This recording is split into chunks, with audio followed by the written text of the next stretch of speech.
r/NoSleep. Posted by you/kazthemurphyfan. I work as a night guard at a hotel. Tonight I saw something terrifying on the cameras.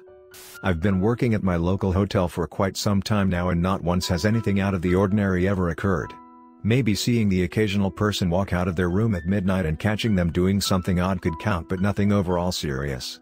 It's kind of a boring job, but on the bright side, I get to be on my phone most of the time and scroll through my Twitter and Instagram feeds, so I can continue being caught up on stuff. Tonight was different though. It started just like any other night. I walk into the hotel when it's dark and walk up a few floors to go into my office. My office is quite a bit away from rooms and suites, so I can talk on the phone or whatever without having to worry about waking people up. The hotel closes at 12, so there isn't anybody else working at this time, but it's weird because you can check out at the front desk if you're planning on leaving after 12. It's odd, but I don't worry about it too much. I start my nightly routine by just flipping through different cameras real quick to make sure they're working, which they were. I didn't expect anything to start happening for a while, so I pulled out my phone and checked the time. It was 12:03.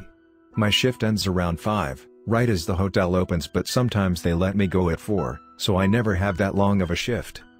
When I put my phone away so I could actually focus on what my job is supposed to be for a minute, I felt as if the hotel was more eerie and dark tonight, more so than it ever is. Something didn't feel right, but I ignored it and stared at the front desk camera for a few seconds as the vent on the roof of my office turned on. The front desk camera shows the desk with the wall behind it. The wall has a lot of expression to it, with multiple picture frames and accessories on it. You have the front glass door and the waiting chairs beside the desk. It was a good view of the room, so if anyone was trying to hide, I could easily find where they were. I flipped to the next camera, which is the storage room. There are just a ton of boxes in this room with some open space. It's not an interesting room to look at whatsoever. I flipped to the next camera. The next camera was the big dining room.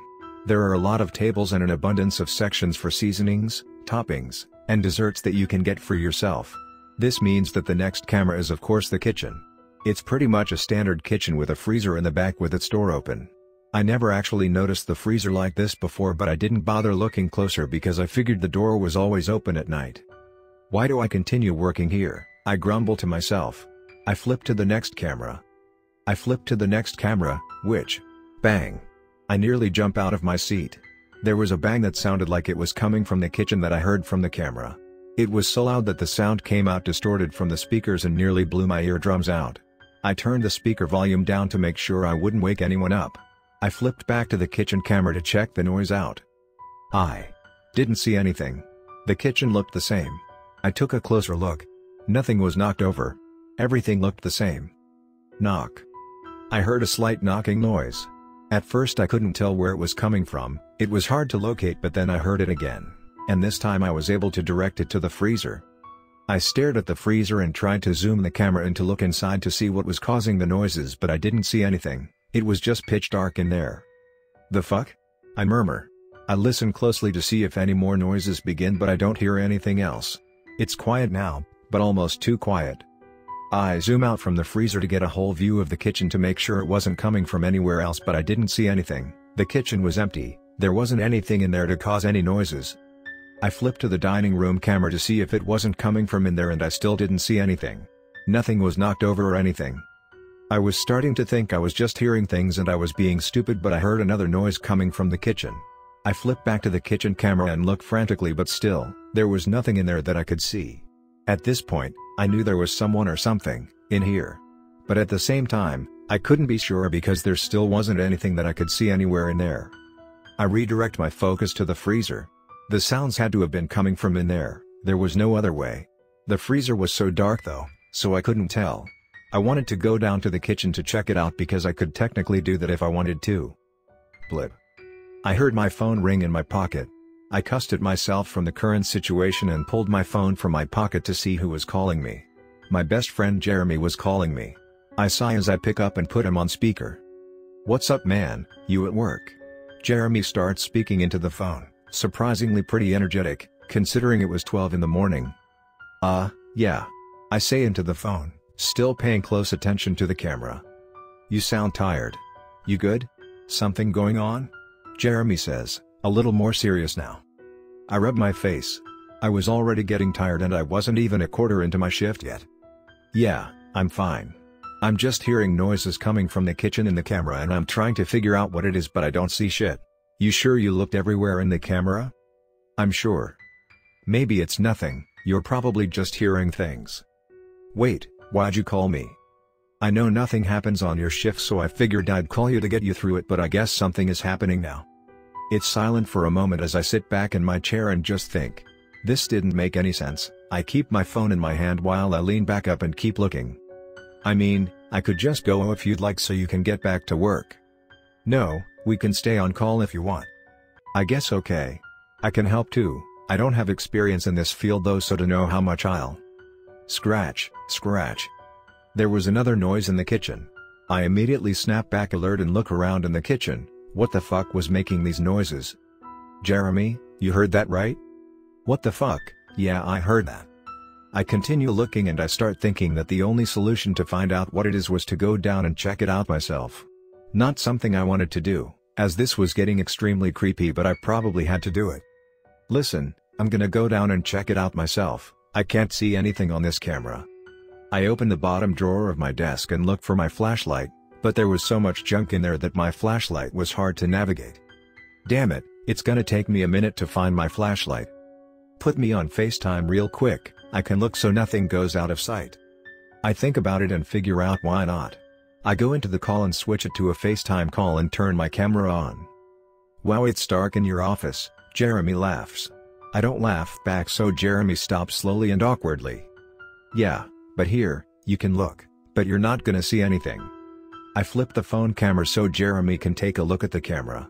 I hold my phone up so he can continue looking while I lean down to look for my flashlight in the drawer. I listen to Jeremy hum as I move my hand around in the drawer, moving papers around. I don't know what I did with it last night but it seemed to not be on the bottom drawer. I started to get frustrated and I opened and looked through the middle drawer. What the fuck is that? I perked my head up quickly. Huh? Look at the camera right now, dude. I raised my body and looked at the camera, and I saw what Jeremy was talking about. In the freezer, I saw what looked like a person, but their eyes were an immense white color, almost glowing and looming off the camera.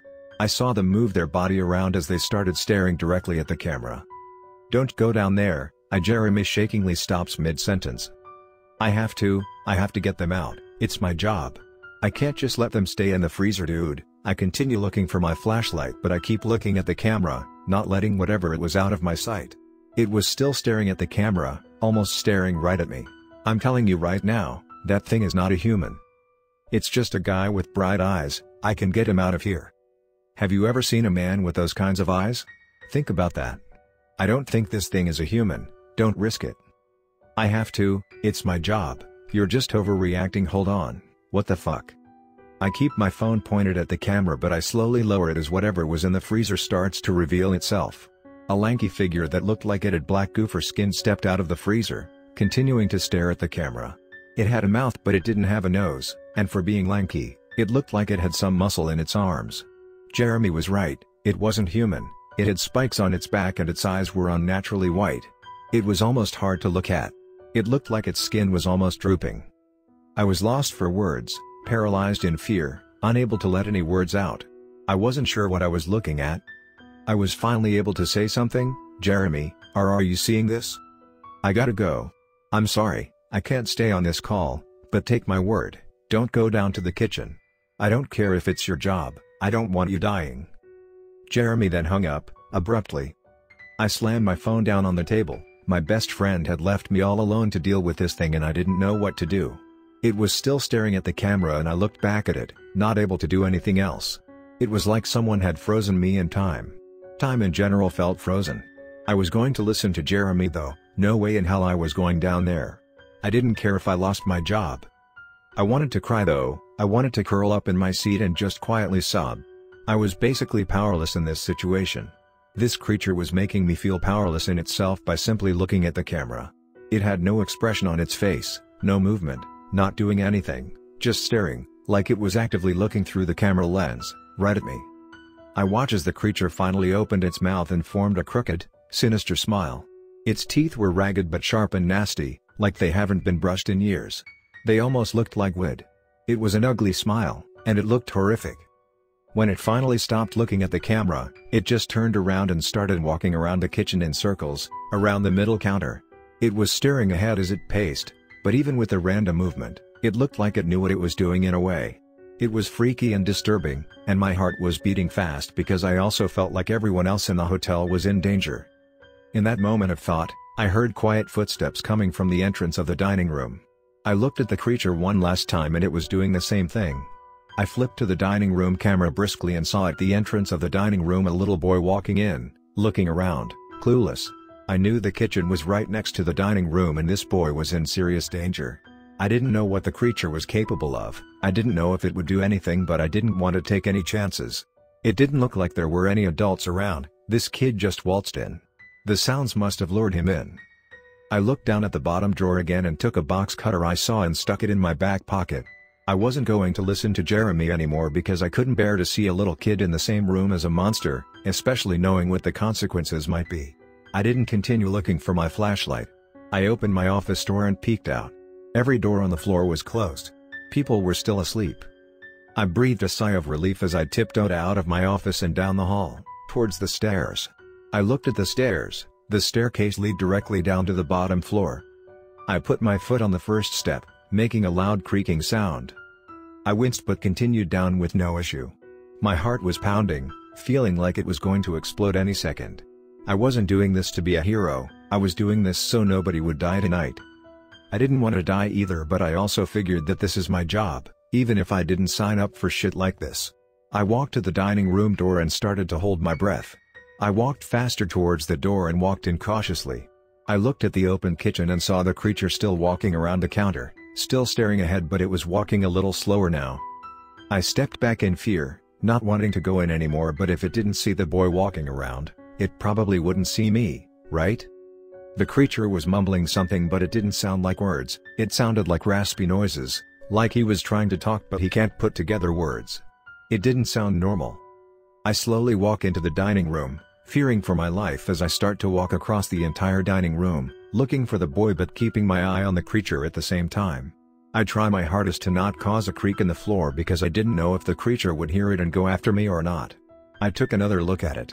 It walked around the counter multiple times without seeing me.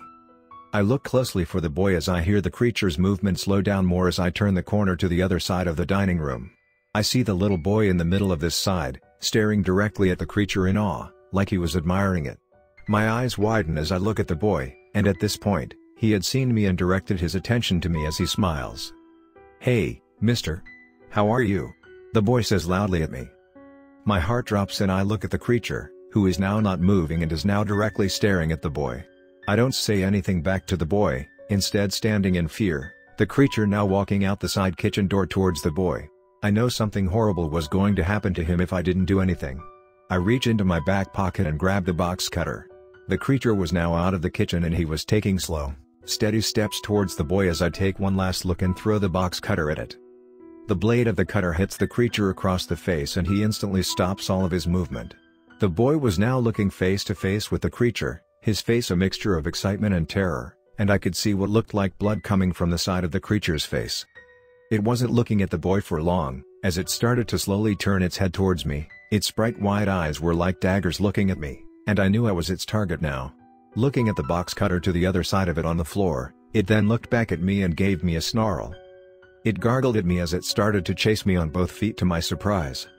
I reacted quickly and started running as fast as I could towards the front kitchen curtains. This thing wasn't that fast, but I knew it could catch up to me if I slowed down just once. I heard it move even closer towards me. If I hadn't intercepted it as quick as I did, I might be dead right now. I had goosebumps on my arms as I blasted through the curtains and ran towards the freezer, which was closed now. I opened the freezer as fast as I could, but when I tried opening it, the door got stuck. "Shit," I say, trying to force it open, but it wasn't budging. It takes me a couple of seconds, but I eventually open it as the freezing air hits my face like a pile of rocks. The creature meets me in the kitchen and I meet it face to face. It was even more hideous and terrifying up close.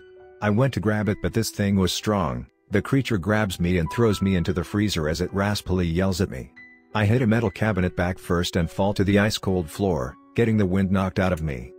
I was in pain, but I was also so cold, I needed to get out of there, but once I got back to my knees, I heard the freezer door close and click, signifying that it had been locked. I got up and went to the door and tried opening it, but it was no use. The creature must have locked it. He had to have been in here multiple times if he knew how to lock it. I started coughing from the cold and I started panicking because I knew I was going to die in here from hypothermia if I couldn't get out. I heard the creature moving in the kitchen and I felt defeated, but it was hard to decipher anything out there with the cold air deafening my ears.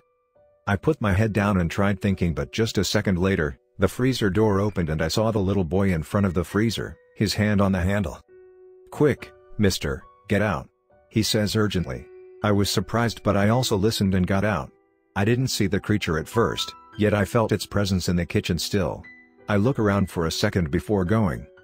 "Come on, we have to get out," I say to the boy, starting to run out of the kitchen before I hear heavy commotion coming from behind me. Before I went out of the kitchen, I turned around and saw the creature holding the little boy by the neck. Before I could do or say anything, I watch as the creature sticks its hand down the boy's throat and rip his vocal cords right out of his body like he was pulling plugs from a TV.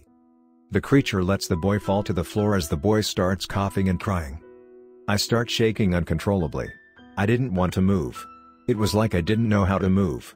I look at the little boy on the floor, who is curled up in a ball, then back up at the creature. I look at his hand and see the boy's vocal cords laid out in his palm. The creature raises the vocal cords as he opens his mouth and sticks the boy's vocal cords down his mouth. I watch in disgust as I watch him move his hand around in his throat and finally pull his hand out.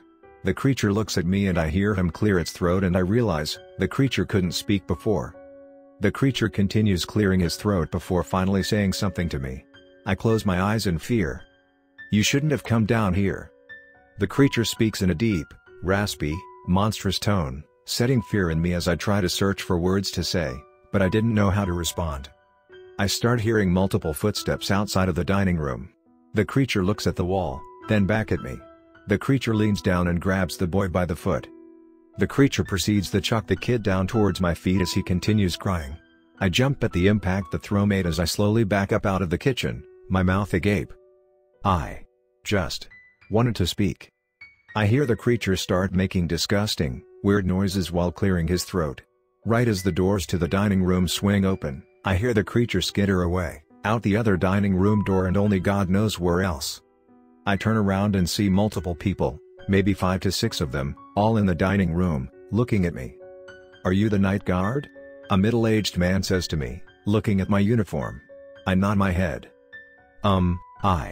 Yes, I am. What the hell was going on down here? We heard all kinds of noises, the same man says. Well, you see. I couldn't even explain what happened. I hear the boys start crying louder and everyone's attention goes toward the kitchen curtain. A woman in the back of the small crowd goes towards the kitchen and goes in. I get nervous and helpless about everything that transpired and I hear her gasp. I put my head down and sit down on the floor as everyone else rushes in to see the boy. "You monster!" The woman starts yelling at me as she carries the boy out, looking at me with nothing but hatred in her eyes. "What did you do to my son?" I look at her. "Ma'am, I did nothing to your son." Something else. I don't finish my sentence. We'll see what the cops say about that. The police did end up showing up and they immediately started questioning me. At that point, almost everyone in the hotel was out of their rooms and asking everyone else questions. Even the manager of the hotel was called to come by. The vibe was dark and gross when most people started figuring out how the little boy's vocal cords were ripped out of his throat, but the bad part is, people started thinking that I did it. I told the cops the whole story, but the whole time, they looked pretty skeptical at what I was saying, looking at me like I was some sort of lunatic. I even told them that everything was on camera. They told me to show them. I lead them to my office and to the computer where everything would be stored. I clicked play on tonight's camera recordings. No data saved. What? I say. I feel the cop's eyes moving onto me by the second. I click out and click on the day's date again to go back in, but again, it says no data saved. This didn't make any sense. How could the footage not be saved? "Yeah, I think we've seen enough," one of the cops says. "There has to be some way we can recover the footage," I say, but the cops grab me and take me away from the computer. "Sorry, but the family already wants to press charges. Even if your weird story is true, you won't be able to get out of it." So here I am, sitting and writing this while waiting to hear a court date, feeling helpless because everyone is against me and doesn't believe me. My question though is, How was the footage not saved?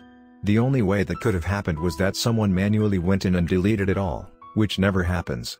Nothing made sense, but I still have hope that there is some way to recover the footage so I can show people. Even with that aside, I still have to live with the fact that I let a boy's vocal cords get ripped out by a disgusting monster. I had to watch it happen, and something that terrifies me even more is that the creature is still out there, and I don't know where it is right now, but I pray that I don't run into it anywhere else. I got fired from my night guard job at the hotel and I got trespassed too, so if it's back there again, then I'm for sure not gonna see it, but whoever the next night guard is most likely will. I hope I'm not coming off as crazy, and I'm not sure if anyone on here will believe me, but in case you don't, think about this: how can a regular guy stick his hand down a boy's mouth and rip vocal cords out? That's not a natural thing to do, that's something only a supernatural thing can do. It's even scarier knowing that the creature was probably lying in wait the whole time. Its whole goal in the first place most likely was to steal someone's vocal cords. I mean, it wasn't even saying anything before, and it's gonna be scary sleeping at night knowing I was supposed to be the victim. I don't know though, and I don't know if I do want to figure out its goal. The boy can't tell the same story either because he can't speak. It would take way too long for him to be able to speak again, but I've heard that he might not make it. I hope he does make it, but after that throw that sadistic creature did, the impact and the force it had, I won't be surprised if the boy dies in the hospital today. The creature is still on my mind. I can't get it out of my head. It's like it's feeding on and infesting my brain, manifesting its image into my mind forever, and I just have to live with this night, and I might be in debt, or perhaps maybe even jail, but I have a good lawyer so I might be fine, but my public image will never be the same again. I know Jeremy believes me, but what can he do to change this? I don't think he took a screenshot of my FaceTime video. I even asked him. Even with the trauma I most likely have to face and living in fear from the creature, I guess this serves as a lesson to me and everyone else reading this. Never become a night guard.